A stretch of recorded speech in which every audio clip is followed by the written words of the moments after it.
Yo les amis, c'est Dims, on se retrouve pour une nouvelle vidéo, j'espère que vous allez bien, moi ça va nickel. On se retrouve pour du lourd, du très lourd aujourd'hui, on se retrouve pour tester en avant-première la map Zetsubu no Shima. J'étais invité à Londres mardi dernier pour pouvoir tester en avant-première les maps multi et la map zombie, et voilà, c'est parti, je vais pas papoter plus longtemps, let's go. Alors du coup là, pas le temps de niaiser, j'ai le droit de poster que 15 minutes de gameplay, une petite découverte de 10 minutes et suivra une vidéo tuto comment allumer le courant qui durera 5 minutes. Donc on se retrouve en first room là. Là on a commencé, c'était la first room. Je vous ai montré au départ une petite stèle avec un signe dessus. Ce signe est très important. Va falloir aller chercher des crânes. Le crâne qui correspond, le poser sur la stèle et tuer des zombies à côté. Alors c'est une énigme qui sert sûrement pour construire l'arme. Pourquoi je vous dis construire l'arme? Parce que j'ai entendu dire que l'arme spéciale serait une sorte de crâne. C'est pour ça que là on prend des crânes, on les récupère, on va les poser, on les remplit, on les repose. Et ensuite, à mon avis, on récupère une partie de la machine. Je sais pas encore, je vous dis ça vraiment au hasard. Enfin, pas au hasard, je pense vraiment que c'est ça, mais j'en suis pas sûr. Alors du coup, une fois qu'on récupère ces crânes noirs, le bon crâne, qu'on le pose sur la bonne stèle, vous voyez qu'il y a des zombies qui spawnent, ces zombies qui ne rapportent pas de points. Ça c'est dommage, parce qu'on peut le faire dès la manche 1, ça pourrait servir à faire une petite base de points pour la suite, mais non. Pas moyen. Donc ces zombies, en fait, il faut défendre la stèle. Si vous ne défendez pas la stèle, les zombies vont bouffer le crâne. Il va falloir recommencer l'étape, retourner chercher le crâne qui se trouve dans la pièce où je l'ai cherché pour le reposer. Et donc nous, on doit le défendre. On doit empêcher les zombies de le taper. Parce que vous voyez là que les zombies ne vont pas vers moi. Ces putains de zombies qui me rapportent pas de points, ils vont vraiment vers le crâne. Bon, cette map, elle est vraiment sympa. Franchement, c'est clair qu'elle fait un peu peur au niveau des couleurs et tout. Mais moi, je suis pas fan de l'ambiance. Bon, c'est pas parce que c'est du zombie que ça doit forcément être sombre, cacadois. Ça fait un peu peur. J'aime bien les arbres par contre. Bon, il y a quelques trucs que je trouve un peu chelous, vous allez voir. Hein. Les araignées notamment, le boss est assez bizarre. Je commence à être habitué à découvrir des trucs bizarres. Donc ce crâne, une fois que je l'ai rempli, je le pose ici. Comme je vous dis, c'est un début d'easter egg. Bon, je vous montre ce qu'il faut faire. Je reprends un autre crâne. Vous voyez que la boîte, c'est la même que sur Shadow. Qu'est-ce que je dis? C'est la même que sur Dead Rise and Rush et sur Giant. C'est pas la même que sur Shadow. Bon, vous voyez là que Zidar arrive à choper une arme dans la plante. On est bien en first room. En first room, on peut choper des graines en tuant les zombies. En fait, les graines, on les pose ensuite dans des petits réceptacles qui sont au sol. Puis on remplit un seau d'eau. Le seau d'eau, on le pose sur la graine. Et ensuite, une plante pousse en quelques manches. Alors là, vous voyez qu'il y a le boss. Si j'ai filmé cette phase-là, c'est vraiment parce qu'il y a un truc qui nous est arrivé qu'une fois, que j'ai pas vu ailleurs. Moi, je suis mort. Le boss a récupéré mon cadavre par terre. Et du coup, je suis rentré à l'intérieur du boss. Et j'étais en train de courir après Zidar, là, qui était en panique. Il était, mais c'est quoi ça?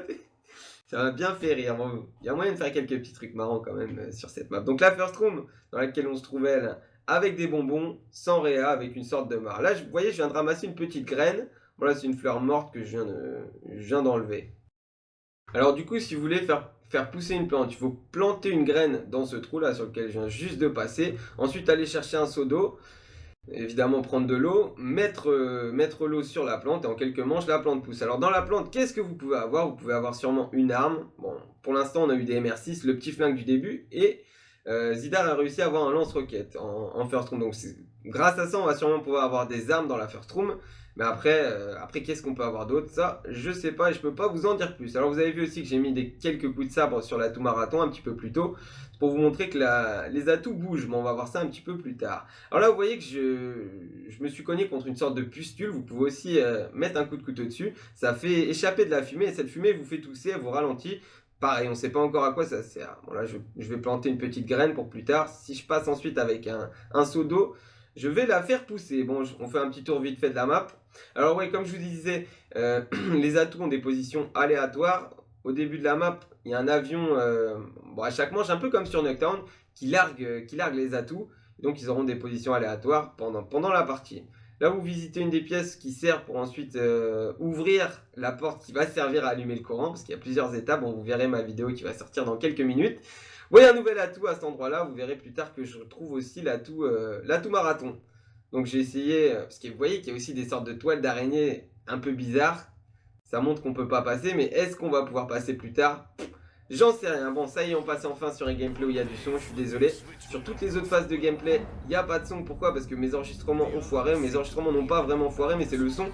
Et il y a des sons, un bruit de fond dégueulasse et je peux pas isoler le son du jeu, isoler le son de la salle, j'aurais bien aimé mais non, c'est pas possible. Ensuite là vous voyez que Zidar va, parce que là vous êtes sur le gameplay de Zidar, il va mettre une petite truc qu'il a récupéré quelque part sur la map, je sais pas exactement. Ah ouais c'est un truc qu'on récupère sous l'eau je crois, dans la salle du courant, dans laquelle on était juste avant et là on voit qu'il y a le pack à punch.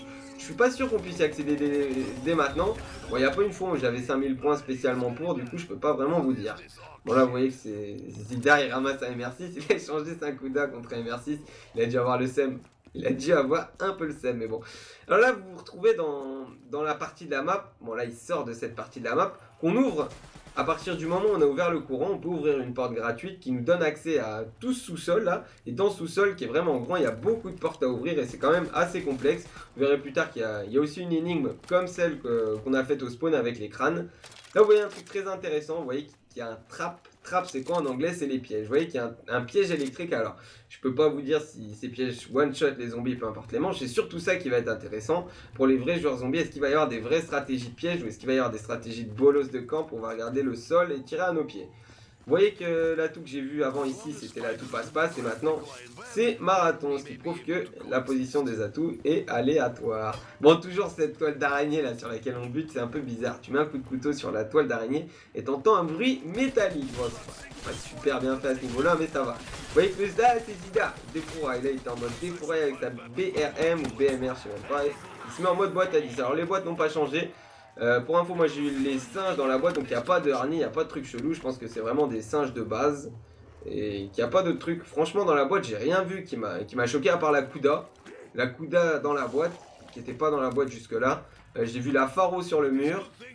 Mais à part ça, franchement, j'ai pas vu de nouvelle arme. Apparemment, il va y avoir les armes du multi, la MX Garand, je sais pas trop quelle autre arme. Mais c'est possible qu'il va falloir déjà chatter ces armes dans les pièces du multi pour les retrouver en zombie. Bon, en tout cas, ça reste des armes random. Hein. La MX Garand, ça va pas être une arme spéciale, ça va pas être une arme qui one-shot les zombies. Donc, le petit gameplay de Zidar au Dracon.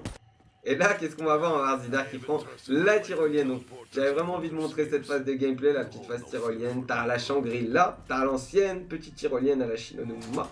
Et là, il va ouvrir une porte que j'ai jamais ouverte. Alors, je suis jamais allé dans cette salle.